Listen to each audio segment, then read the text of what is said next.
24 ঘন্টার মধ্যে খেলা ঘুরে গেল। মুখ্যমন্ত্রীর একটা নির্দেশে 24 ঘন্টার মধ্যেই গ্রেপ্তার মেদিনীপুরের কেশপুরে তৃণমূলের প্রাক্তন যুবনেতা আসিফ ইকবাল ওরফে টয়। মঙ্গলবার রাতে কেশপুর ও মেদিনীপুরের সীমান্তবর্তী এলাকা থেকে তাকে গ্রেপ্তার করে পুলিশ।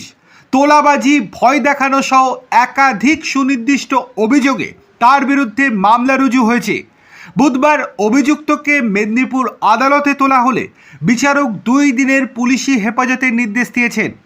বিধানসভা নির্বাচনের আগে থেকেই বন ও ভূমি কর্মাধ্যক্ষ এবং ব্লক যুব তৃণমূলের সভাপতি হিসেবে দায়িত্ব পালন করা এই নেতার বিরুদ্ধে ব্যাপক অভিযোগ জমা পড়তে শুরু করেছিল। নামজড়ায় অভিষেক বন্দ্যোপাধ্যায়েরও।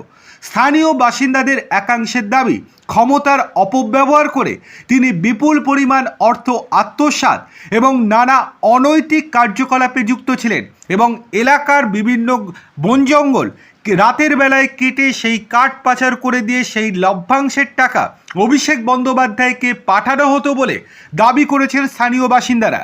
ভয়ে কেউ এতদিন মুখ খুলতে সাহস না পেলেও পুলিশের এই পদক্ষেপে স্বস্তি ফিরেছে এলাকায়। পুলিশ হেফাজতে থেকে তাকে জেরা করে আরও গুরুত্বপূর্ণ তথ্য ও চক্রের সন্ধান পাওয়া যাবে বলে আশা করা হচ্ছে। দেখার বিষয় এই যে এইবার এই মামলায় নতুন করে অভিষেক বন্দ্যোপাধ্যায়ের নাম জড়ায় কিনা। যদি জড়ায় তাহলে ভবিষ্যতে হয়তো অভিষেক বন্দ্যোপাধ্যায় আবারও হাইকোর্ট বা সুপ্রিম কোর্টে গিয়ে রক্ষা কবচ পেয়ে যাবে, যেটা হয়ে আসছে কয়েকদিন ধরেই।